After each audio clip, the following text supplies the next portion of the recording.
Con este colectivo Levante Visual hemos desarrollado una serie multidisciplinaria basada en el texto Levante No, Yola York, Dominican York de Josefina Báez. Y como protagonista hemos elegido a una de sus personajes, en este caso Carmen. Nuestra Carmen, además, está informada por la novela y opereta del mismo nombre. Cuenta una vez más la historia de la heroína de la novela del escritor francés Prosper Mérimée y su compatriota, el compositor Georges Bizet, en el contexto del Santo Domingo actual. Levante Visual incluye además la co-creación con mariquitas de papel, postales, afiches, radionovelas, instalaciones y performances. Para todo lo que conformamos este colectivo Levante Visual, nos llena de orgullo tener a nuestros panelistas esta noche. Es un honor, la verdad. Y creo que ya para no dar más, quitar más tiempo, le damos paso a Guadalupe Casanova, que nos va a leer el currículo, un poco de la biografía de nuestros panelistas invitados. Muchísimas gracias y ya damos inicio a esta hermosa noche. Gracias, Carmen Inés. A continuación voy a leer una muy breve biografía de la primera panelista, charlista, Gina Jiménez Uriel es curadora e investigadora. Obtuvo su maestría en Historia del Arte y Cultura Visual con enfoque en estudios visuales por la Universidad de Valencia. Ha colaborado en distintas instituciones, entre ellas Casa Quim, el Museo de Arte Moderno de Medellín y el Centro León. Junto al artista boricua Pablo Guardiola, curó la exposición One Month After Being Known in Dead Island para la cultura, bueno, no puedo leer eso, pero para Basel H. Geiger, en colaboración con Caribbean Art Initiative. Vive y trabaja desde República Dominicana. A continuación, Gina Jiménez.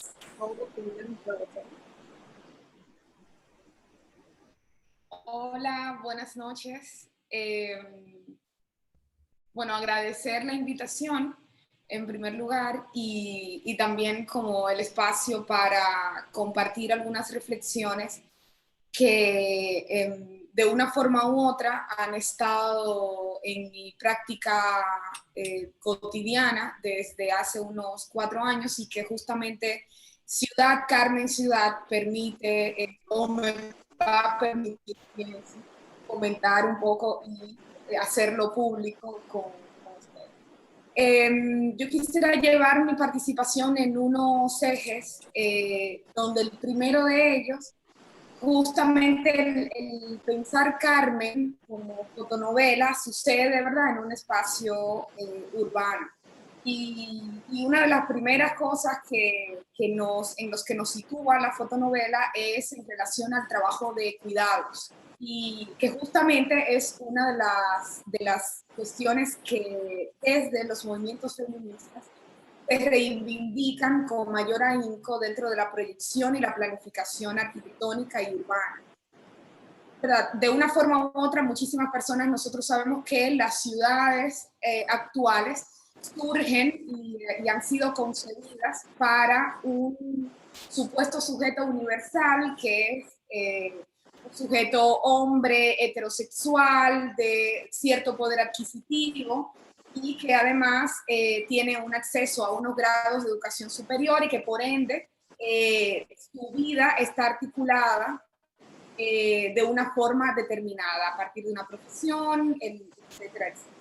Y en ese sentido, las ciudades, sobre todo a principios del siglo XX, se concretan como un espacio que está fragmentado y que funciona en términos espaciales, en términos horizontales, en el espacio geográfico, para marcar un ritmo en donde utilizo primero esta zona de la ciudad y luego me desplazo a esta otra. Es decir, todo gira en torno a la vida cotidiana de este supuesto sujeto universal que en ese caso es un hombre.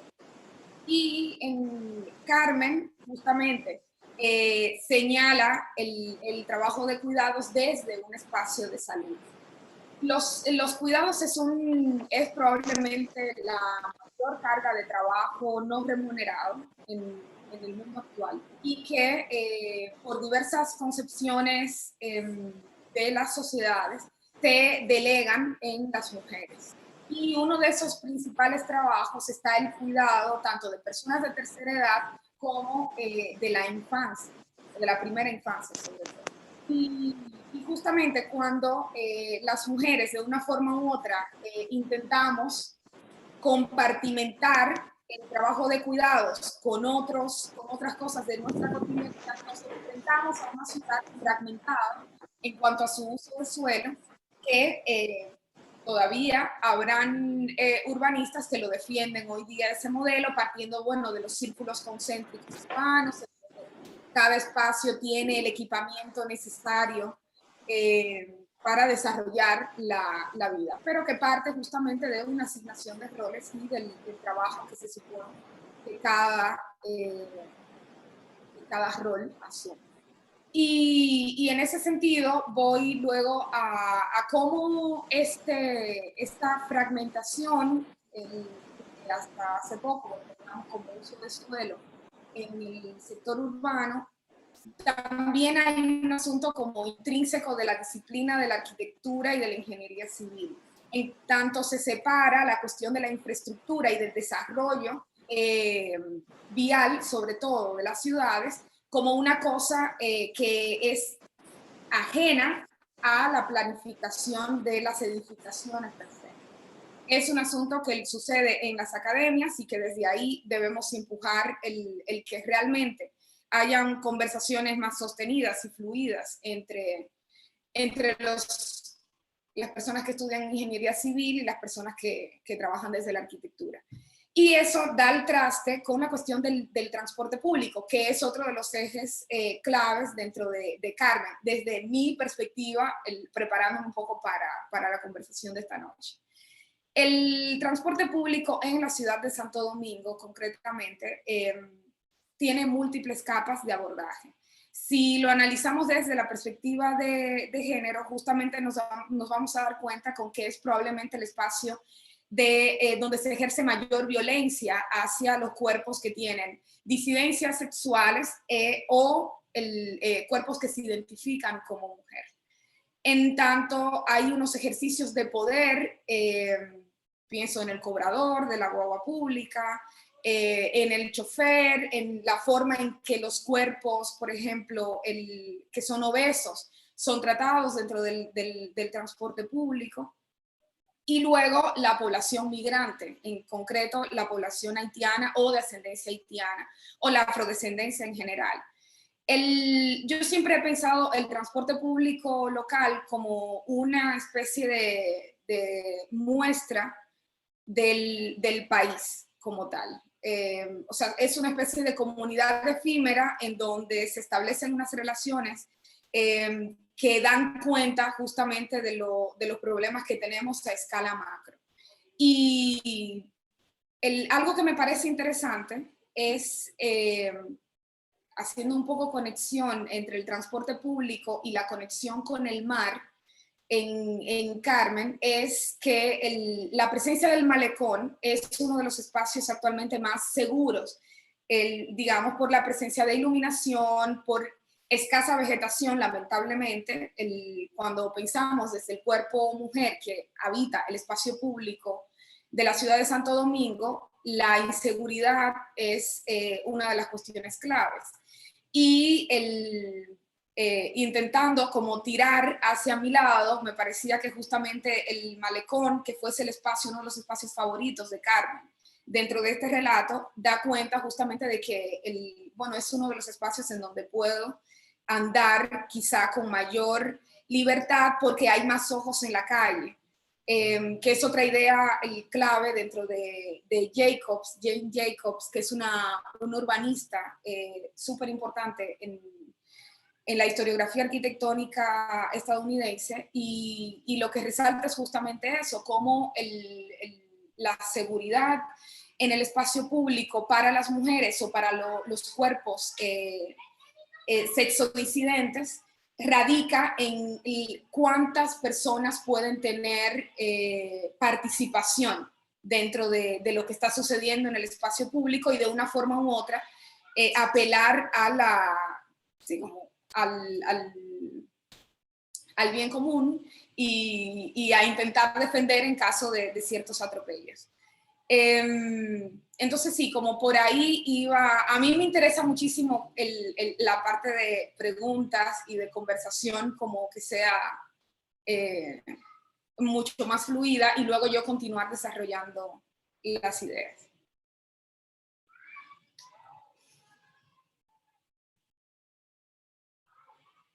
Gina, ¿tú prefieres entonces que te hagan las preguntas ahora para cualquier...? No, luego cuando Miguel, bueno, los dos Miguel hagan su participación, entonces como continuar avanzando.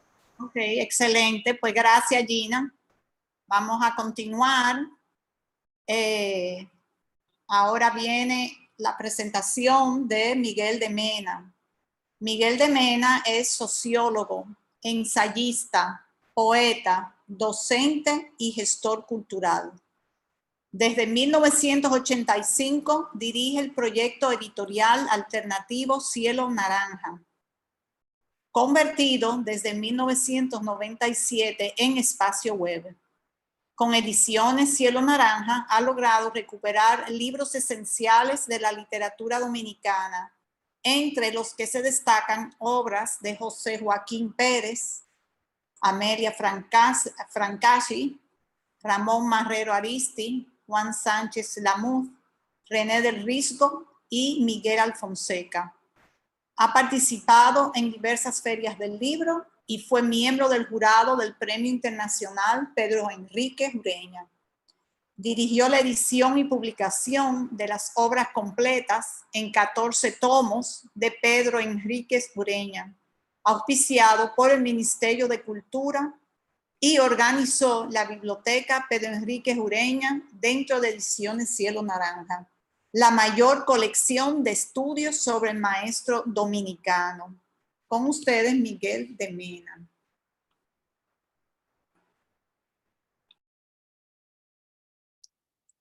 El micrófono, abre el micrófono, Miguelín. Ya, ¿así?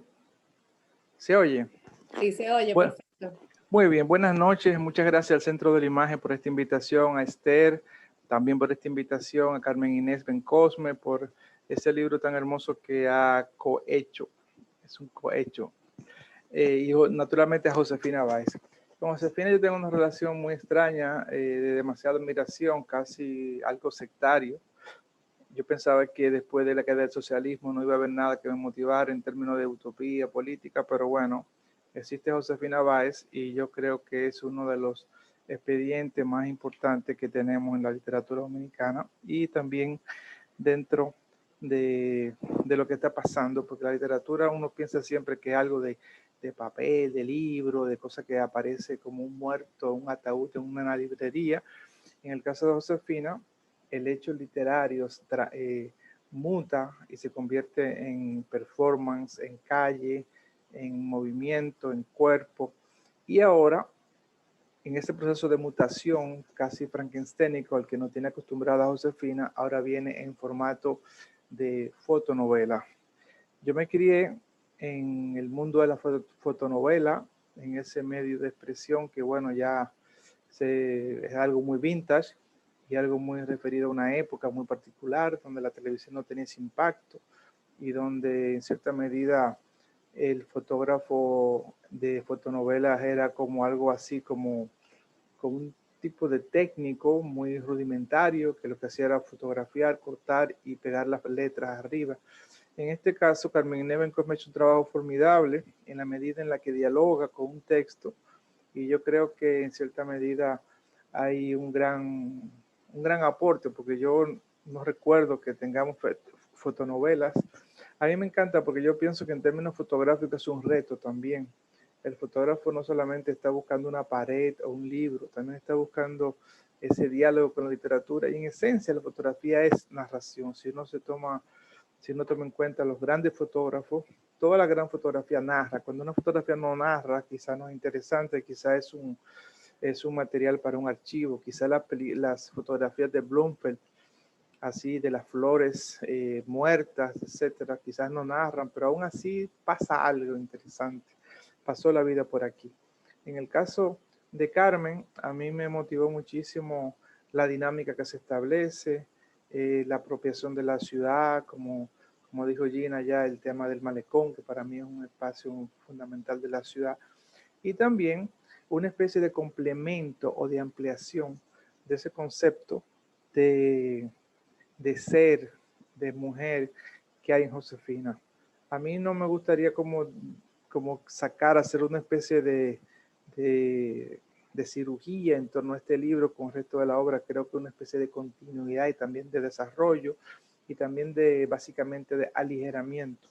Porque Josefina Báez, como una artista comprometida con retos permanentes, con esa manera de estar inquieta y buscando nuevos niveles de expresión, después de esta bomba que es la Levente, en cierta medida se aligera y produce Carmen. Y yo creo que hay una continuidad muy interesante porque esto es un plato muy fuerte. Realmente hay muchas cosas aquí que se manejan a nivel de lo que es ese bagaje, esa especie de maleta de la dominicanidad hasta los años 70, que de una manera muy concisa Josefina se llevó a los Estados Unidos, siguió protegiendo, siguió cuidando, siguió ampliando, uniéndose con otras memorias, condensando una especie de energía de la memoria y también del transfer entre ese ser insular que nosotros somos. Y en el caso de Carmen, wow, los gatos se están matando, ustedes tienen que ver esto. Míralo ahí. Si me perdonan un momento, porque yo no puedo permitir que a esta hora los gatos estén peleándose. Ya. Es que en realidad hasta yo tengo que estar mediando en este lío que pasa aquí en esta casa con estos gatos que nos queremos tanto, como dice la canción. Bueno, volviendo a Josefina, yo lamento mucho que Josefina no haya tenido un gato en su casa, como ya la visité, tal vez tenga uno a partir de esta especie de convencimiento que yo quiero hacerle de la importancia de tener animales. Pero bueno, ella tiene muchos amigos que a veces son peores que los gatos. La cuestión es que en Carmen, esa historia de esa muchacha que se enfrenta a su pelo, se enfrenta a su casa, se enfrenta a un tipo de ambientación una ambientación que en cierta medida no es muy ligera. A mí me gustó desde el personaje, la ligereza con la que ella se enfrenta a las cosas, la ironía, el sarcasmo y sobre todo la idea de que no hay una especie de teoría, no hay una especie de ir a un congreso feminista. Y yo creo que a veces ese es el riesgo de la escritora contemporánea cuando su trabajo se convierte en una especie de resumen de un acuerdo de un congreso feminista. Y es lo que pasa. Bueno, yo sé que lógicamente estamos ahora en una etapa en la que hay mucha susceptibilidad y yo sé que aún dentro del concepto de mujer latina en Nueva York, Josefina ha tenido muchas críticas justamente porque ella asume un concepto muy libertario, muy ligero en torno a tocar temas que a veces son, qué sé yo, temas bombas como el asunto de los gordos o lo esto, lo otro, que es algo que en cierta medida permea lo que es su obra, ese concepto del humor, ese concepto de extremar los cuerpos, casi cuerpos baconianos, que son los que ella establece, con una especie de vivir siempre en el afuera. Los personajes de Josefina no son personajes normales en el sentido de pertenecer a un orden familiar, son familias muchas veces disfuncionales y la misma Carmen es un ser muy libertario. Yo creo que a partir de ahí se vertebra una visión muy particular, es la de un sujeto que en definitiva no busca cosas. Y para mí eso es lo interesante en la obra de Josefina Báez. Es una obra donde hay un tipo de propuesta de cotidianidad, donde el concepto de búsqueda, el concepto de quedarse en un espacio, de identificarse hasta convertirse en una mesa o convertirse en una silla de la persona, eso no existe. Yo creo que ahí interviene mucho toda esa filosofía oriental que Josefina ha sabido, con la que ha sabido dialogar y en cierta medida traernos a la literatura, no solamente dominicana, yo diría latinoamericana, porque ella se mueve en un espacio donde es muy valorada y donde yo siento que realmente hay una percepción cada vez más amplia de lo que en definitiva es el ser. Y yo creo que estamos en una época donde estamos viviendo demasiadas obsesiones por crear diccionarios en torno al ser humano, papeles, y todo lo que uno ve siempre lo ve como un peligro, desde una mosca hasta un tractor o un aeropuerto o qué sé yo, tantas cosas que hacen que uno viva en un mundo cada vez más infeliz. Y yo pienso que este aspecto de una mujer libertaria, una persona que en definitiva cree y hace lo que se le parece, se puede aferrar a la alegría que le dan las uñas o el pelo o su vestido, pero no está pensando en esa especie de chip de cómo yo me vehiculizo en el medio, cómo me hago valer en el medio. Hay una especie de valor de cambio, de valor de uso que está sobre el valor de cambio, como se podría decir en la escuela de la sociología marxista, que Esther domina muy bien, ya sabemos por qué, y que en definitiva es un poco lo que norma el ser. Yo creo que ahora mismo en un mundo donde estamos muy aferrados a las categorías, a los archivos, yo pienso que este trabajo de Carmen un poco en cierta medida libera el trabajo del fotógrafo porque presenta nuevas vías, alternativas, recuperar un decir de un momento que lógicamente es otro, ya pasó, ya quizás no es el guay hacer fotonovelas, pero sí tiene el encanto de proponernos una nueva lectura de eso visual que esconden esas imágenes. Yo pienso que ha sido un gran aporte en lo literario, en lo artístico, y pienso que nada, es un libro realmente disfrutable, y eso es lo que me gusta, ese aspecto ligero que tiene la obra Carmen de Josefina Báez. Bueno, podemos conversar, no sé ahora o más tarde, o esperamos que mi tocayo Pichín entonces complete este ciclo josefínico de Carmen. Gracias. Gracias, Miguel de Mena. Vamos a dejar las preguntas para el final. Así ustedes pueden conversar, los asistentes oigan las 3 presentaciones. A continuación, voy a presentar a Miguel Piccini. Miguel Piccini es guionista de cine y televisión, egresado del Centro de Capacitación Cinematográfica del Instituto Mexicano de Cinematografía. Ha participado en diversos proyectos artísticos y de gestión cultural, incluyendo las intervenciones Patchwork realizadas en la capital dominicana bajo la dirección de Jan Horman y el colectivo Locus.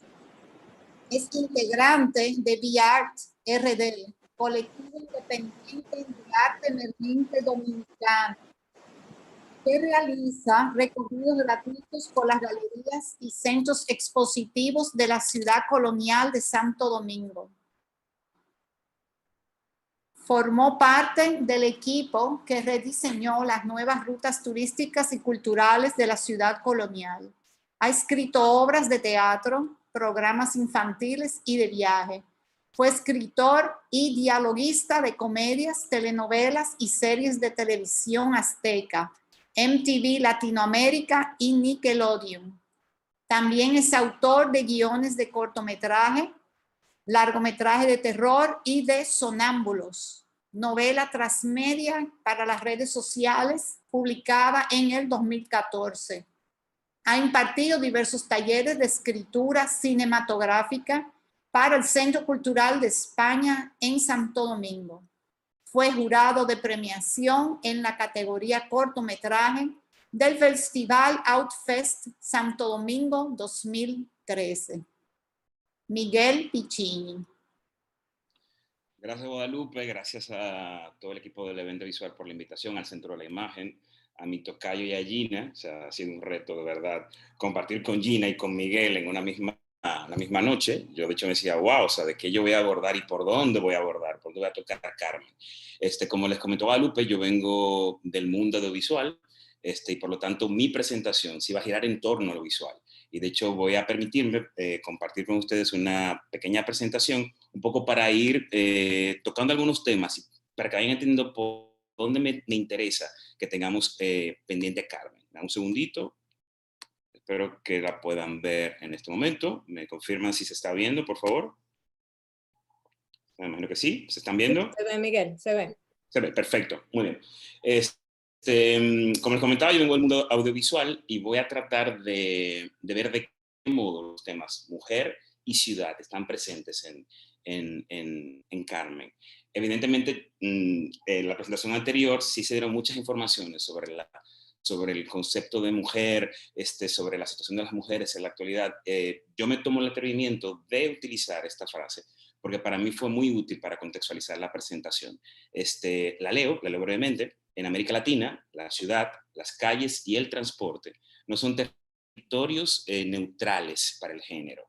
Los grados de libertad vividos por mujeres y hombres al movilizarse o transitar por la ciudad son distintos, donde además del miedo al robo o el asalto, las mujeres están más expuestas al acoso callejero y otras formas de violencia que se expresa en palabras, frases, roces y abuso físico que tiene efectos negativos sobre su movilidad, limitando sus desplazamientos, el disfrute del espacio público e impidiendo el logro pleno de sus autonomías.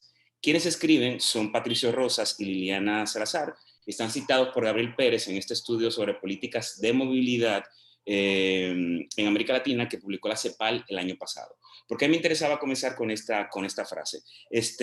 Todavía hoy, en 2020, las mujeres se mueven en un espacio que está construido a partir de jerarquías de género. Y estas jerarquías son las que determinan qué hacen, durante qué tiempo y dónde lo hacen. ¿Qué sucede de repente cuando yo me enfrento, cuando descubro esta maravilla que está aquí, que es Carmen? Yo sabía que Josefina a veces está preparando un proyecto visual, pero no tenía claro exactamente qué era. Yo soy un josefinista declarado y siempre estoy como pendiente, soy como Miguel, siempre estoy como buscando ver qué está haciendo Josefina ahora mismo. Cuando pasa mucho tiempo callada, o sea, me preocupo. Bueno, no me preocupo, o sea, quiero saber qué hace. Y una de las cosas que me llamó la atención es por qué Josefina decide hacer una fotonovela. Yo como vengo de México, estudié en México, trabajé en México, conozco un poco de la fotohistoria de la fotonovela y me llamó la atención porque en realidad, aunque fue un género muy popular, sobre todo en los años 60, 70, ya en la actualidad realmente pocas personas, creo que las fotonovelas que tú puedes encontrar las buscas en kioscos o en librerías de viejo. Y me llamó bastante la atención. Y pude conectar, precisamente para poder entenderla y preparar la presentación, pude conectar con lo que me pasó el año pasado en México. Yo tuve la oportunidad de participar en esta exposición, que es una exposición dedicada a Antonio Caballero. Antonio Caballero, para quienes no están familiarizados con su trabajo, es considerado uno de los padres o el padre de la fotonovela mexicana. El año pasado el Museo de Arte Moderno de México le dedicó una gran exposición y en esa exposición explicaba cómo era el proceso de producir una fotonovela. Y de hecho, parte de lo que te mostraba la narrativa expositiva es que la misma producción que tenía una telenovela o una película prácticamente era muy similar. También tenías iluminadores, tenías que dedicarle tiempo a todo el tema de selección de vestuario, de actrices, actores, maquillaje, peinado, locaciones, etc. Durante la exposición, si se fijan en la fotografía que tengo a mi derecha, tenías muchos bocadillos de texto. Son esos globitos que tienen información textual que van dentro de las viñetas de las fotonovelas. Y era al principio como una especie de accesorio expositivo sin más. A mí me parecía así. Mientras iba avanzando por la exposición, que ibas viendo portadas de las fotonovelas, que también tenías estos paneles que eran muy interesantes porque eran espacios de cristal y tú te colocabas para poder estar dentro de una viñeta. Era un poco jugar a que tú estabas dentro de la viñeta, esto juego con los bocadillitos. Y de repente, esta foto en especial me hizo detenerme en la exposición y como cambiar todo lo que estaba viviendo. Si se fijan en la frasecita que hay arriba, dice, ¿qué hace esa loca? Se va a tirar al vacío. Por alguna razón, esa frasecita me obligó a ir atrás y volver a mirar los bocadillitos de texto que estaban tomados, son frases reales de las fotonovelas de la época, de muchas de las fotonovelas que se estaban exhibiendo. Y me di cuenta, recordé el discurso que va detrás, el discurso que realmente tenían este tipo este tipo de producto, el tipo de formato, el tipo de narrativa a la que estaba asociada la fotonovela. La fotonovela era un producto para mujeres, básicamente para mujeres, y mostraba, como era una extensión del melodrama televisivo tan popular precisamente en México, te mostraba un perfil de mujer, que era un perfil de mujer pasiva, sumisa, obediente, además una mujer que está destinada al espacio interior, un espacio cerrado, que es el espacio donde te permites tener toda la, poder exagerar toda la dimensión humana, poder exagerar las emociones. Y es una mujer, la mujer de esa fotonovela, es una mujer que aspira, que busca y que necesita el amor romántico. Y cuando no lo consigues, el amor romántico, o sufre o, en el peor de los casos, trata de quitarse la vida. Cuando de repente todo eso yo lo fui conectando, me cuenta, ¿y por qué toman este formato? O sea, ¿qué hay de llamativo en este formato? ¿Por qué el evento visual lo utiliza? Y lo maravilloso del proyecto, desde mi punto de vista, es que tomas el formato y le das un giro de 360 grados para mostrar otro tipo de mujer y para mostrar mujer en otro espacio de socialización. Y para mí es uno de los grandes valores que tiene el proyecto. Para que se hagan una idea, o sea, la fotonovela tiene aproximadamente 392 viñetas, que son esos cuadraditos que van contando, narrando la historia. De esas 392, hay más de 300 en las que aparece Carmen. Estamos hablando de un personaje que domina absolutamente todo el relato, que está presente durante toda la historia, que no es un personaje pasivo, sino todo lo contrario. Es un personaje que detona, es un personaje que hace, es quien conduce completamente la acción. Yo hice este pequeño ejercicio a partir de la lectura, la nueva lectura, un poco también porque necesitaba ubicarme, dónde se desarrolla, cuál es el mundo de Carmen.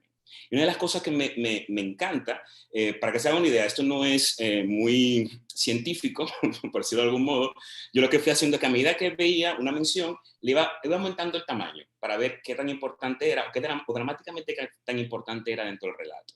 Hay muchos espacios, están todos los espacios que aparecen, incluso el espacio del sueño, el lugar del trabajo del Moreno Bello, el taller del padrino, etc.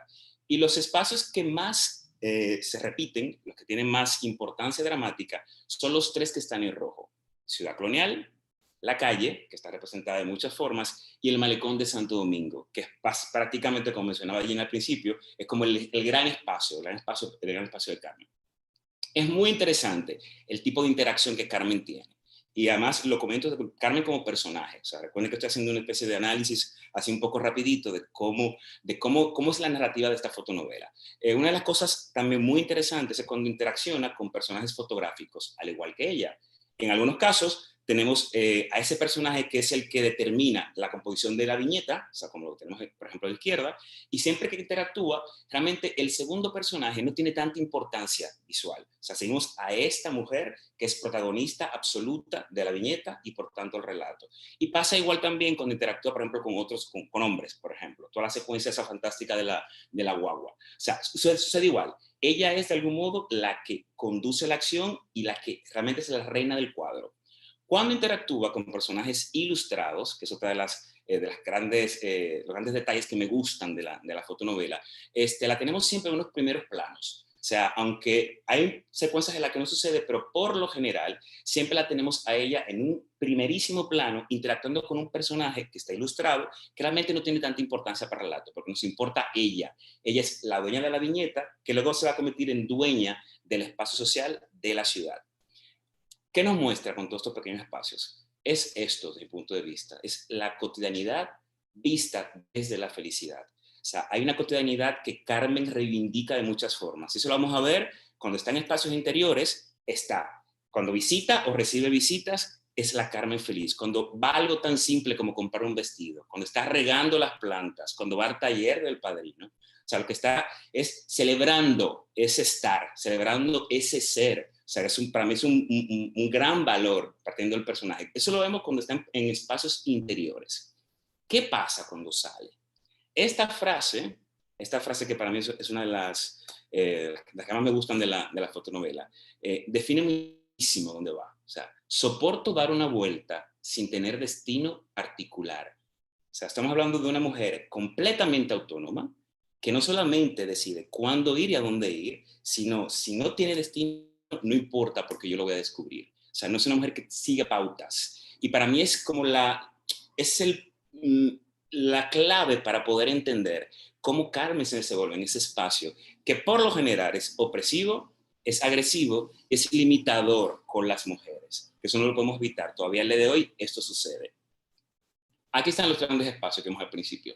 Ciudad Colonial, Malecón y las calles de Santo Domingo. En Ciudad Colonial, camina sin miedo. O sea, la vemos realmente caminando sin miedo. Pues esta mujer que cuando ve un hombre, que se me ha sucedido a mí, caminando por la acera, tiene que bajar de la acera porque tiene temor. En el caso del Malecón, también disfruta libremente, pero insisto, disfruta porque ella decide cuándo disfrutar y cómo hacerlo. O sea, sin esperar pautas. Tiene que irse sola, se va sola. Y por último, está el caso de las calles. Cuando está en las calles de Santo Domingo, o sea, me encanta que no tengas que tener un plan específico, que tú puedas rututear cuando te da la gana, porque tú eres parte de la ciudad. Todas estas lecturas convierten a Carmen realmente en una obra necesaria para leer. Y con esta última frase voy a terminar, porque realmente me interesa que tengamos eso muy claro. O sea, más allá del formato, más allá del personaje, más allá, hay una gran lectura importantísima. Es que Carmen nos recrea la ciudad de Santo Domingo, o la ciudad en general, desde la viñeta. Lo que está es perfilando una ciudad que es posible, una ciudad que es necesaria, que tenemos que construir, donde las mujeres se puedan mover o se muevan con total autonomía. Y de los verdaderos grandes aportes de esta fantástica obra, para mí es esa lectura, o sea, recordar que esto es necesario y que tenemos que seguir construyendo esto. Así que bueno, intenté de algún modo pues, resumir un poquito, así que nada, como diría la máster, así que gracias. Gracias, Miguel. Fantástico todas las intervenciones. Ahora tenemos una oportunidad para que hagan sus preguntas. Yo tengo un comentario acerca de Gina. Gina escribió fue editora para un artículo en la revista Arquitecto sobre arquitectura y género del espacio doméstico al espacio público. En la última edición de la revista Arquitecto, y yo realmente recomiendo a todos los interesados en el tema de género y arquitectura que lo lean. Son varios artículos y Gina fue una de las editoras, ¿verdad, Gina? Para que nos comente un poco de ese trabajo que tú hiciste para Arquitecto y le hagas, porque yo lo veo muy interesante, de la ciudad de Carmen, no es la ciudad agresiva que conocemos, que yo misma he sufrido, y todas las mujeres, por supuesto, que caminamos. Habla un poquito de eso, por favor. Sí, ahí el Arquitectura y Género, hay un artículo en concreto que habla de la ciudad cuidadora. Y ese es como una idea que me interesaba sacar ahora en la conversación y creo como que entre Miguel y Miguel, como fueron dando pautas para hablar de eso, justamente la ciudad cuidadora no implica, y de eso va el artículo en la revista, no es que la ciudad debe ser pensada, bueno, como si estuvo pensada para el hombre, entonces ahora necesitamos una ciudad para la mujer, sino justamente plantear diálogos en donde la ciudad no sea una camisa de fuerza y que no todo en el espacio público deba estar estrictamente controlado y determinado o identificado para unos usos concretos, que permita esa porosidad, que permita la autonomía de las personas que la habitamos y que podamos siempre apropiarnos y reapropiarnos de sus espacios y que la propia ciudad se convierta en un espacio generoso, digamos, en relación a los cuidados. Por un lado, que lo facilite, obviamente, que permita y que haya mayor relación entre el espacio el uso educativo, el uso de salud, el uso del centro de negocios, los centros históricos, las zonas residenciales. Y por otro lado, que también permita y sea una ciudad que se volque más a la calle y de una forma u otra permita como este tipo de interacción aquí tenemos un asunto terrible en cuanto a planificación, que son como las zonas residenciales, las urbanizaciones que están cerradas, y en donde puede suceder cualquier cosa en la calle y nadie necesariamente se va a enterar porque no hay tal relación. Sin embargo, de una forma u otra, en los barrios sí sucede esa relación directa con la calle. Y creo que, de nuevo, en el malecón es como el espacio, uno de los espacios más nítidos en ese sentido. Entonces, justamente la edición del arquitecto, lo que intentamos junto con Eva Álvarez y Carlos Gómez es un poco introducir el tema de forma técnica, en parte, porque además la revista va dirigida a un público principalmente técnico en el área de la arquitectura y el urbanismo. Y por otro lado, justamente señalar unas ciudades posibles en el contexto local en relación a los cuerpos que lo habitamos. Las ciudades siempre son como ese escenario macro y colectivo, y la calle es el espacio político por excelencia. Entonces, justamente como mientras más cuerpos, indistintamente de sus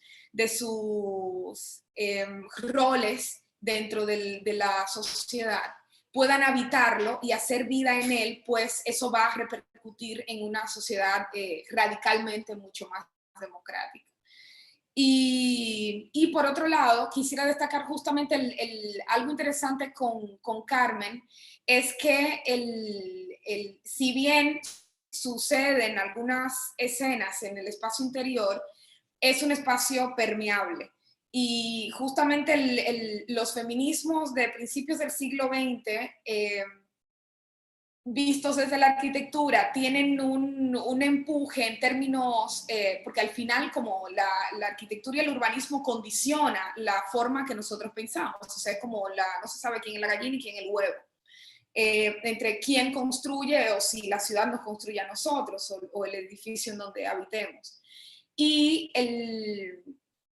a principios del siglo XX, cuando ya entra de lleno la idea de la transparencia en los espacios construidos, de una forma u otra también cataliza el pensamiento feminista de esos momentos, porque iguala en un mismo plano el espacio público, que hasta ese momento era eminentemente poder masculino, como categoría, lo digo como categoría, como rol social, y el espacio doméstico como una cuestión de lo femenino, de la mujer.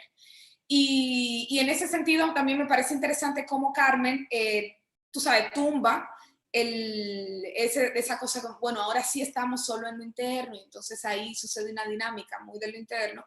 Cuando está viendo el juego, por ejemplo, de voleibol, perfectamente podía ser en el colmado. O no necesariamente como dentro del colmado, sino en la acera del colmado junto a más personas, como sucede con el juego de béisbol. Y sí, creo que es interesante también como ella en el transporte público a mí me encanta porque además siempre visualmente intenta establecer un diálogo, no necesariamente como reposicionar a Carmen como cuerpo mujer por encima de los demás cuerpos, concretamente del cobrador, sino que siempre bueno, Carmen Inés logras de manera simbólica colocarlos en cierta horizontalidad. Gracias, Gina. Tengo una pregunta para Miguel de Mena, de Esther Hernández. Ella pregunta que si tú puedes, por favor, ampliar más sobre lo que decías de que Carmen refleja niveles de continuidad con Levente, exacto, el libro anterior, por favor.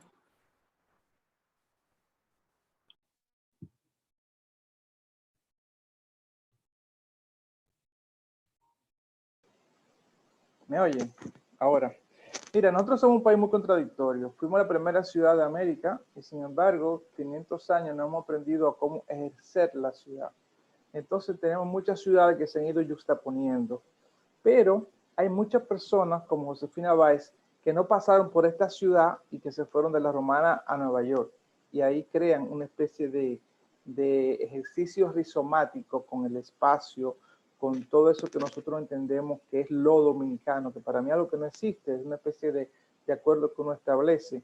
Entonces, yo cuando leí Carmen, me alegró muchísimo sentir como que lo que ha logrado ella con sus libros tenía un nuevo nivel, porque en cierta medida es una especie de Juanita. Volvió Juanita, etcétera, pero una Juanita menos, una Juanita no imbécil, en el sentido de solamente irse por el tema de poder comprar una televisión o venir para Santo Domingo para comprarse una tierrita por Samaná y vivir el sueño del turismo eterno, que son de las cosas que siempre, no sé, mis amigos particularmente siempre me dicen, ay, cuando yo esté viejo voy a Santo Domingo a comprarme una tierrita por Samaná.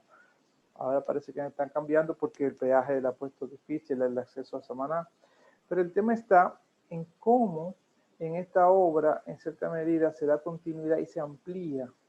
Porque aquí se concentra en un personaje que tiene que ser autobiográfico, que tiene que decirse a sí mismo.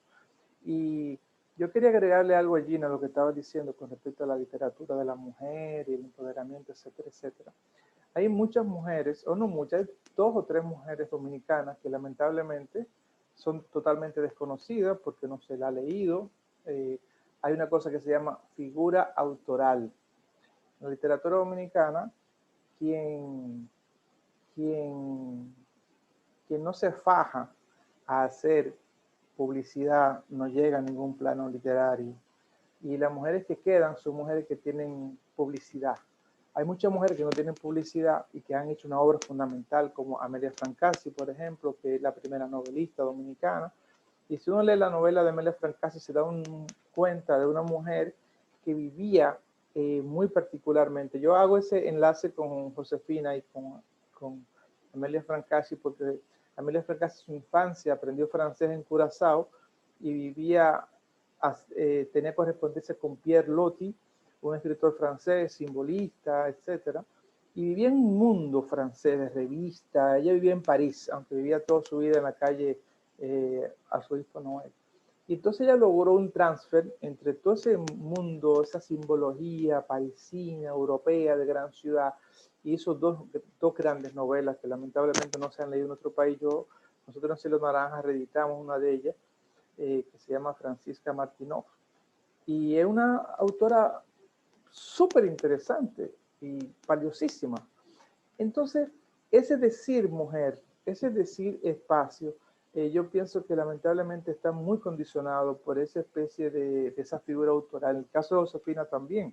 Lamentablemente Josefina es un ser tan libertario que por su estilo de vida y por su visión de las cosas y su nivel de las relaciones y sobre todo por su honestidad intelectual y como persona, no encaja dentro de esa maquinaria literaria dominicana y por eso tiene muchas dificultades para enganchar, porque Josefina no está detrás de un congreso, no está detrás de una escritora norteamericana para escribir una tesis, no está dentro de ese picoteo que significa la literatura dominicana y por eso se le dificulta un poco enganchar con lo tradicional.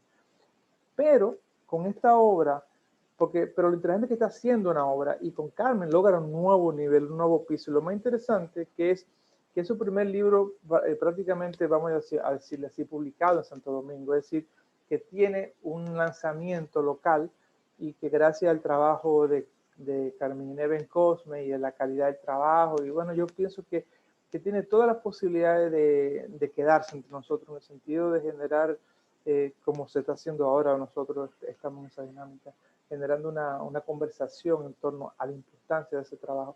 Y lógicamente este trabajo enlaza con toda la obra, con todos estos libros de Josefina, que ojalá alguno de ustedes pueda captarlo.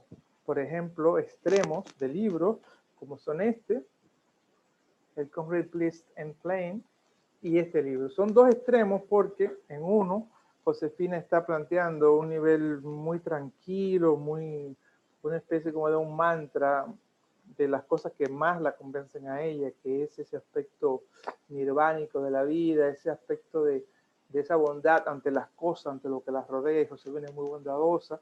Y también está todo ese mundo José José, todo ese mundo súper movido que está en este libro, que es La Levente. Para mí uno de los libros más importantes. Para mí este libro y el de Junot Díaz son los dos libros más importantes que se ha escrito fuera en los últimos tiempos, lo que le llaman la diáspora. A mí no me gusta mucho el concepto, pero yo pienso que sí, es una obra, no es un folletico, una obra que trata de llevarse el portugués y llevarse a otros idiomas, esos performances, está Dominicanis también, que están poemas donde está justamente esa Carmen, una Carmen que es transversal, no es dominicana, una Carmen que puede funcionar en La Habana, puede funcionar en muchas ciudades, porque es en cierta medida un canto a un tipo de mujer que se percibe no de su función reproductora, no de su función política, o si ella, como señaló muy bien el compañero Piccini, ella interactúa con el tipo de la esquina, con el trabajador, con el tipo que está en la guagua, en fin. Es una mujer que se mueve, y yo quisiera destacar ese aspecto. No es una obra dominicana en el sentido de que no está, qué sé yo, apoyando ningún proyecto turístico para que la gente visite el malecón. El malecón es una metáfora de un espacio. Pueden ser muchos malecones, pueden ser muchas ciudades. Y yo creo que lo interesante de Carmen es que es un trabajo que es post o meta dominicano. Yo pienso que eso es un poco lo que a mí me da la alegría de saber que existe este tipo de trabajo. Gracias, Miguel de Mena. Y no veo más preguntas, pero yo sí tengo una pregunta para Miguel Piccini. Me parece interesantísimo lo que tú viste en México, que era una exposición de fotografías de fotonovela. O sea, le hicieron una exposición, algo que se consideraba, bueno, no era fotografía o no era arte o fotografía de autor. Sin embargo, fue rescatado y ya presentado ya como parte de una exposición, o sea, una exposición de fotografía.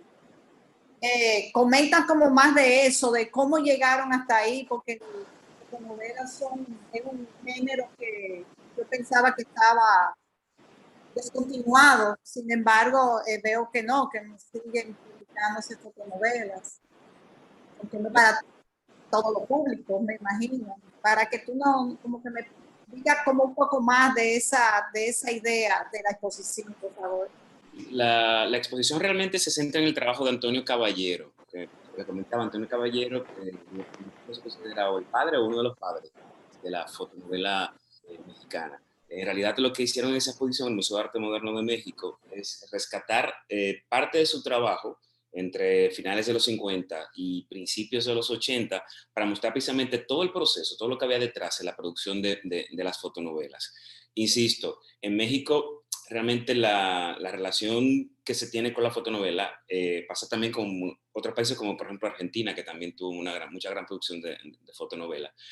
Fue muy intensa y de hecho muchos personajes de la televisión hacían fotonovela o comenzaban en la fotonovela y terminaban en la televisión. Entonces estamos hablando de un género que fue realmente una extensión del melodrama televisivo, y lo que hacen en esta exposición es un poco explicar todo este proceso. O sea, no es que en este momento se sigue produciendo fotonovela. O sea, no, las últimas fotonovelas que yo vi, recuerdo además caminando por un sitio y había un señor en un kiosco que tenía muchas fotonovelas y compré alguna. En realidad, no es un formato, o sea, no me atrevo a llamar de género, no es un formato que se haya rescatado en este momento, sino que fue una exposición centrada en la obra de Antonio Caballero, que además Antonio Caballero también tiene una producción fuera de la fotonovela, una producción fotográfica también importante, o sea que no es un fotógrafo exclusivo de fotonovelas, él tiene más viene de una formación, de otro tipo de trabajo también, pero junto con su esposa, que por cierto también se menciona en la expo, sí crean todas las condiciones para poder producir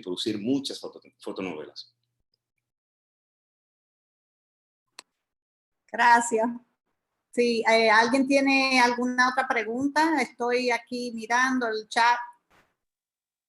Tienen muchos comentarios, muchos elogios. Hola, mi nombre es Elaine. Bienvenida, Elaine. Hola, yo tengo un comentario para Gina. ¿Cómo no, por favor? Gina, yo recién me mudé y yo creo que 100%, eh, creo que te veo desde mi ventana. Y yo dije, wow, qué coincidencia, qué magia. Yo creo que si tu mamá fuera en el balcón, ¿verdad que sí? Sí, sí. Y esa es la magia de Carmen. Un placer conocerte finalmente. Bueno, pues justamente yo voy a conectar ahí el aire con que otra cosa que me parece interesante en Carmen es la reivindicación del espacio doméstico como espacio de producción de sentido. Cuando está esa parte de que están viendo el juego de voleibol, siempre vemos a Carmen en relación a publicaciones impresas, o sea, hay un librero, o sea que también me parece eso como, sí, bien potente, también el reivindicar, por un lado, la calle es el espacio en donde Carmen como que sale, tú sabes, a disfrutar de, y entonces en el espacio doméstico también cuando aparece como un espacio de producción de sentido, de producción de conocimiento, y no únicamente como una cosa, digamos, como que funciona por detrás de lo que es importante en la cotidianidad. Como ahora que yo estoy haciendo esta conversación como parte de mi cotidianidad desde mi casa con el aire al frente. Qué chévere. Estamos aquí en el frente, vecina, entonces.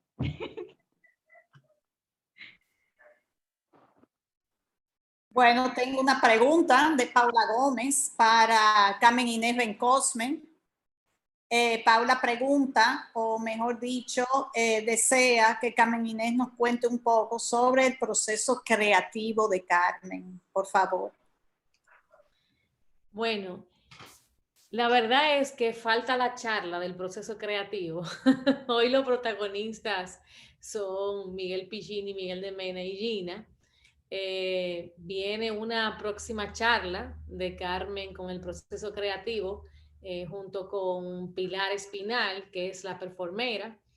Entonces, caramba, me gustaría responderle a Paula, pero tampoco quiero hacer coca a a la charla que queda del proceso creativo. Pero sí, podría agregar un poquito sobre eso. Realmente el proceso creativo fue muy importante porque Carmen nació en plena pandemia. Carmen comenzó antes, mucho antes, pero nació en plena pandemia. Entonces, los Migueles saben eso porque en principio la fotonovela, cuando comenzó a venderse, cuando comenzó a salir al mercado, pues fue con el celular de la propia Carmen. Entonces, que de hecho es un performance, que de hecho el celular de Carmen es un objeto de arte, porque como la fotonovela salió y nos preguntábamos, ¿y ahora cómo se va a distribuir? ¿Y ahora cómo sale Carmen al mercado? Entonces, por lo de la pandemia, pues las librerías estaban cerradas, no había forma, las personas que podían llevarla no era confiable. Y Carmen también, la venta también se convierte en un proceso creativo. Me gustaría abundar más, pero como dije antes, ya tendremos una charla donde vamos a profundizar este tema. Excelente, gracias Carmen Inés. Carlos Acero se unió a la reunión y desea la palabra. Adelante, Carlos. Buenas noches a todos. Lamento no haber podido estar más temprano tenía un compromiso familiar, por lo cual pido disculpas y agradezco a Guadalupe que haya tomado la moderación de este encuentro. No confundamos radionovelas con fotonovelas. En los 50 y 60, fundamentalmente en Cuba, México, Venezuela, funcionaron las radionovelas que aquí fueron transmitidas fundamentalmente por Radio HIZ. Y en México despegó a mitad de los 60 la fotonovela, comenzando con Rubí, una novela que se pasó en el Canal 4 de Radio Televisión Dominicana. Muchas de esas novelas que se llevaron a la televisión fueron inspiradas en historias como la de Yolanda Vargas Dulce, que se escribieron para paquitos, tebeos, cómics, que fueron la génesis de la producción audiovisual, digo visual para que luego posteriormente fuera audiovisual a través de los canales de televisión. O sea, en Cuba se cultivó muchísimo la radionovela y hoy día hay muchas emisoras que hacen reruns, que vuelven a pasar esos capítulos de una serie de novelas que gustaron mucho en la población latinoamericana y que tuvieron muchísimo éxito cuando el radio era el primer medio de comunicación fundamental en toda América Latina. Acuérdense que la televisión nos llegó a nuestro país como cuarto país de América Latina que llegó a la televisión a mediados de los años 50 y que tuvimos la suerte que tuvimos las ferias que hacían anualmente en Radio Televisión Dominicana en la época de Trujillo. Yo pienso que es un aporte importante que están haciendo Carmen Inés y todo el equipo que trabaja en esta versión de Carmen, acercándonos a una realidad dominicana que explora muchísimas vertientes y que va a dar para muchos proyectos consecuentes, como ya le he comentado a Carmen, a Esther, a Josefina, que tiene muchas aritas de este proyecto. Gracias, Carlos. ¿Alguien tiene alguna otra pregunta, por favor?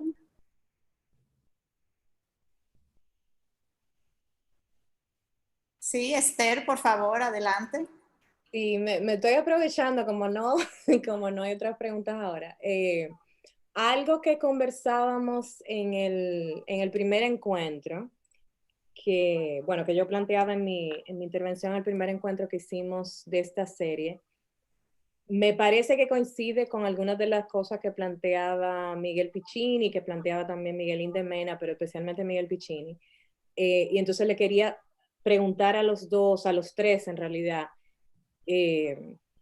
si su lectura de la fotonovela coincide con este planteamiento que además lo conversamos Sharina Mayo Pozo y yo también en un encuentro anterior, que es la idea de que Carmen también subvierte muchos de estos temas que estamos conversando sobre la relación entre la gente y la ciudad, pero especialmente la relación entre las mujeres y la ciudad, porque asume, Miguel Piccini lo decía un poco, asume el rol de explorar la ciudad. Entonces yo decía en el primer encuentro, bueno, es una versión femenina del flaneur, o sea, una flâneur, en el sentido de, como hablamos mucho en los estudios urbanos, de este concepto de Walter Benjamin del personaje que generalmente se plantea solamente masculino, que explora la ciudad sin agenda, que explora la ciudad sin propósito, sino simple y llanamente como una forma de interactuar con la ciudad, de aprender sobre la ciudad, de disfrutar, etc. Entonces, me gustaría saber la opinión de ustedes sobre esa idea que empezamos a conversar, Sharina y yo.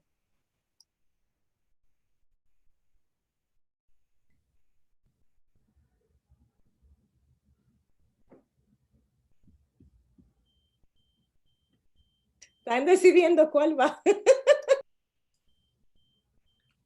Si no se animan, yo hablo. Miguel, parece que Miguelín está hablando, pero tienes que poner el micrófono, Miguelín. Activar el micrófono. Ok, perfecto, me lo activaron. Mira, hay cosas que el crítico puede descubrir con alegría, pero en realidad eso es parte de la vida. Yo creo que una de las partes básicas de la vida de Josefina es caminar y es mostrar la ciudad. Te lo digo porque cada vez que yo de Nueva York me he topado con Josefina. Y yo no sé, para mí Nueva York es andar con Josefina, juntarse con ella, caminar, ir a un restaurante hindú que no lo van a atender a uno porque está demasiado lleno, buscar otro restaurante hindú donde sí lo van a atender a uno porque no está tan lleno y está lleno de taxistas. Y es como uno, en cierta medida, descubrir ese espacio antiguo. Ahora no sé cómo lo vamos a descubrir porque, bueno, pasan muchas cosas. Pero el tema está en que en realidad ella ejerce, practica la ciudad. Y la práctica de la ciudad de Santo Domingo se dio en los años 60. Pero después, por muchas razones que no vale la pena ahora estar implicándose en un tipo de estudio, no es el contexto, pero hay un salto de la ciudad de los 60 a la ciudad ya de la ciudad de Rita Indiana, a la ciudad de Rey Andújar, la ciudad de Fran Báez, de Homero Pumarol, y antes de ello, la ciudad de Josefina Báez es una ciudad donde hay un sujeto que se está moviendo, está caminando, está explorando, buscándose a sí mismo, buscando palabras que no tiene y que encuentra en el vecino o en el puesto del tipo de la esquina o de la tipa que está doblando la esquina, etc. Y yo lo que pienso es que en cierta medida esa es de las cosas que, qué sé yo, el arte de caminar es un arte que nosotros en Santo Domingo, la gente asimila el caminar el estar en la calle, ver a la gente, a mí, por ejemplo, me dicen, bueno, asimila el andar a pie a la pobreza y a la locura. Yo no tengo ningún amigo que haya cruzado a las 12 del día por la Lincoln, que no le digan que está medio loco. Mira, yo vi a Guadalupe doblando por la Lincoln a las 12 del día, y ella tiene un problema. Es el tipo de cosas que por lo general son de los comentarios absurdos, pero que formula una cotidianidad muy clase media, muy jipeta, muy taxi, etcétera, y que en cierta medida está en vía contraria a un país tan tropical como el nuestro. Yo quiero estar igual a aportar a lo que comentaba mi tocayo, Miguel. Por lo menos yo cuando hice la relectura, cuando estuve analizando, realmente todo eso que tú comentas de esa exploración, se me la dio ver a Carmen en sus relaciones en el espacio interior. Es decir, yo lo que sí siento que ella extiende un poco, extiende hacia afuera, de muchas de las cosas que experimenta y vive en esos espacios interiores. De hecho, no espera salir a la calle para vivir esa exploración y esa libertad. A mí recuerdo, mientras hablaba Miguel, recuerdo, hay una de las secuencias, una de las partes que me gusta, es muy sencilla, pero que dice mucho, y es esa visita que hace Carmen al taller del padrino. Es un espacio que por tradición es un espacio masculino, y ver a Carmen como se sube la falda y se sienta para leer el periódico, saben está alrededor, o sea, esos detalles que están presentes en su pequeño mundo interior, luego se amplían cuando ella sale a la calle. O sea, es realmente una plenitud total, o sea, no es una exploración que es únicamente externa, o sea, parte de interna, pero luego la vamos a ver en el exterior. Y a mí también me parece que en cierta medida la ciudad se plantea en Carmen también como el cuerpo, o sea, como una metáfora también del cuerpo per se de Carmen. Y la forma en la que ella habla cuando se está peinando, cuando se está vistiendo, es en cierta medida la misma forma en la que luego asume el caminar por la calle. Gracias, Gina. Gracias, Miguel. Carlos, ¿tú querías hablar, por favor? No. Yo lo que quería preguntarle a Miguel de Mena si él se llegó a montar en las guaguas de 2 pisos que rodeaban el Parque Independencia.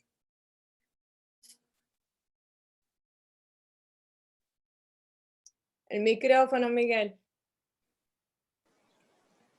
No, yo llegué a conocerla. Yo nací en el 61 y lógicamente me tocaron algunas escenas. Y bueno, eso es una de las dimensiones que nosotros por ese clasimedismo que hemos asumido tan repentinamente y cada 4 años más hemos un poco descuidado esa especie de no estar en la ciudad.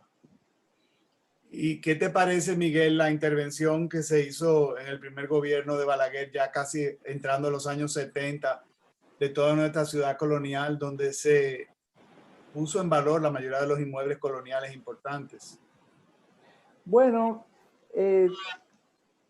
yo pienso que hubo una recuperación interesante, por lo menos se valoraron algunos espacios, pero el problema de ese momento es cómo hay una historia que se fragmenta, porque nosotros, la desaparición de los balcones fue la parte más trágica en cierta medida, porque fíjate un detalle, el balcón es lo que comunica con el exterior, es lo que permite la ventilación en algunos casos, es las puertas, etc.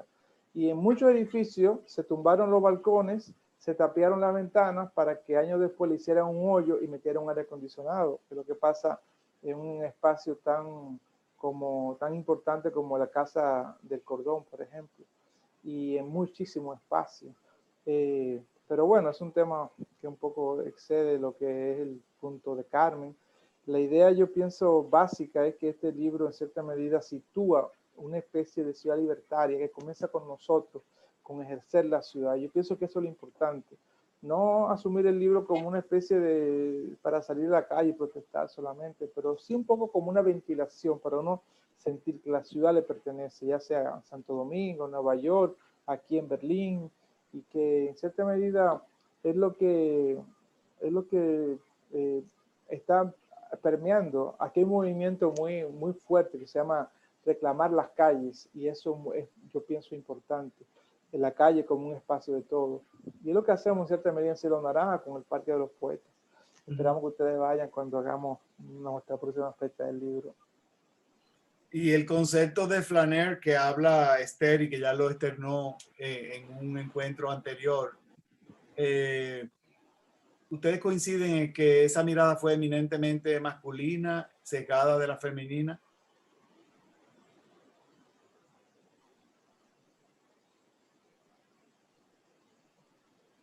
Gina. Mira, el flaneur es una figura muy, bueno, ya lo explicó Esther, ese concepto del Palacio de Cristal, ese concepto de la noche que se extiende por el día, por el tema de las luces, el tema de no tener un punto, porque eso es lo importante, eso es lo interesante en la visión de Benjamin con respecto al espacio urbano y la nueva figura de la persona que dimensiona lo urbano, es justamente no tener un punto, no tener algo de llegada, que es lo que pasa con Carmen en cierta medida. Y si tú te pones a ver los seres modernos de la literatura, desde Joyce, Kafka, ninguno tiene un punto ninguno tiene una meta. Y yo pienso que es un poco lo que ventila el ser contemporáneo.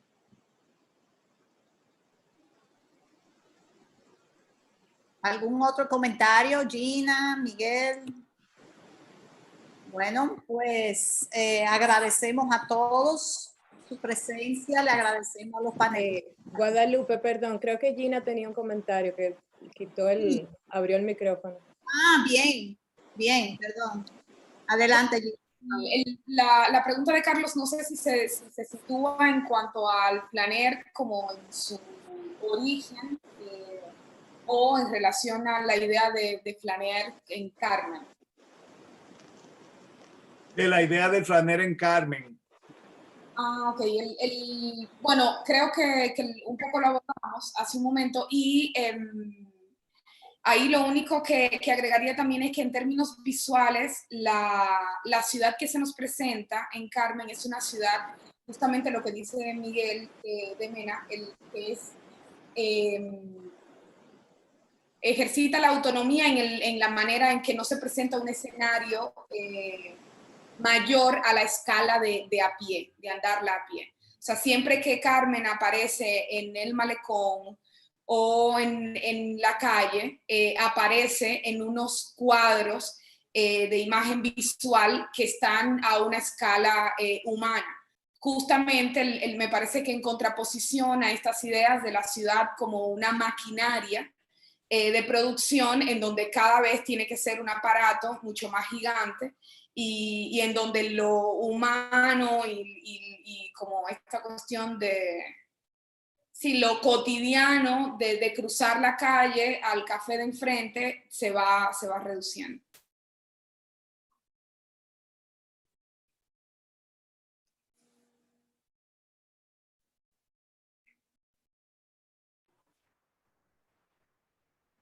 Fer Rivera tiene una pregunta sobre la estética. Por favor, adelante. Hola, buenas noches. Buenas noches a todos y felicitaciones. Mi pregunta, todavía no tuve la suerte de poder hojear y deleitarme del libro, pero lo poco que he visto me inquieta. Tengo una pregunta estética. Quisiera saber, tengo curiosidad, ¿no? Porque ese remarco rojo sobre Carmen en la escena me remite a momentos de la selección en el negativo, cuando necesitamos un recorte sobre esa captura primera, pero también tiene una presencia que encapsula precisamente a la protagonista, la resalta, la isla.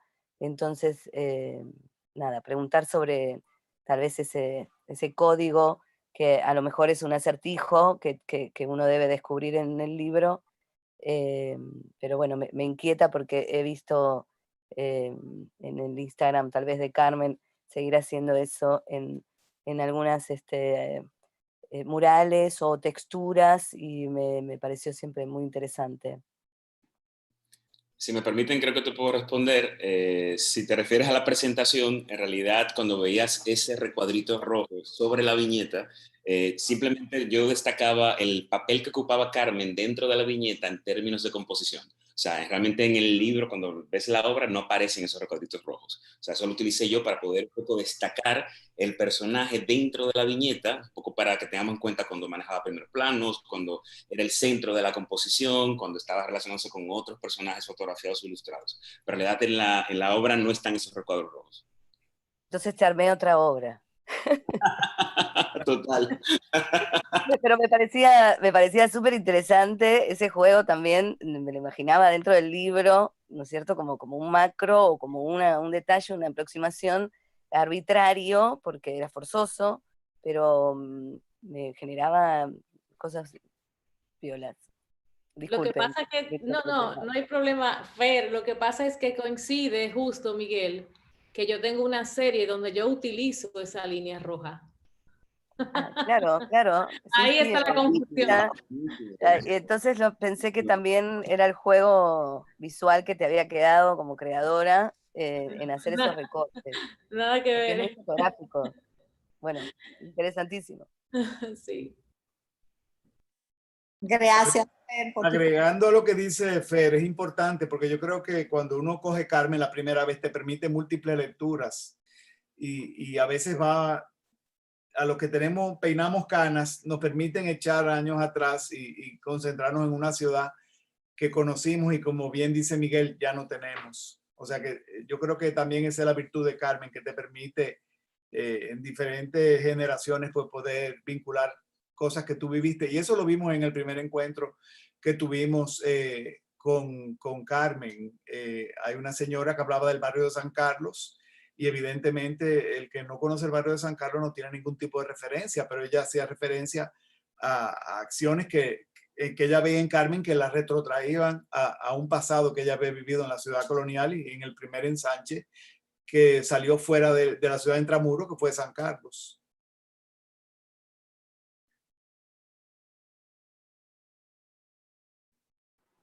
Bien, gracias Carlito, gracias Fer. Hay muchos saludos. No sé si el chat queda grabado junto con el... Queda grabado. Queda grabado. Ah, pues perfecto. Pues Carlos, si tú quieres cerrar, por favor. No, agradecer la participación de nuestros 3 panelistas, Miguel Piccini, Gina y Miguel y Guadalupe, que tuvo la generosidad de acompañarlos en esta noche, sustituirme de una manera magistral, y dar las gracias a Carmen por este proyecto vivo que nos permite seguir dialogando en torno a la ciudad y a Carmen.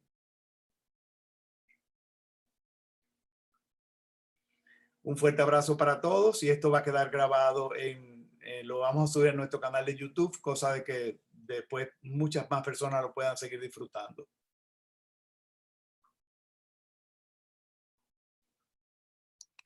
Muchísimas gracias. Gracias. Gracias a todos, muy buenas noches. Gracias, Guadalupe, por tu ayuda.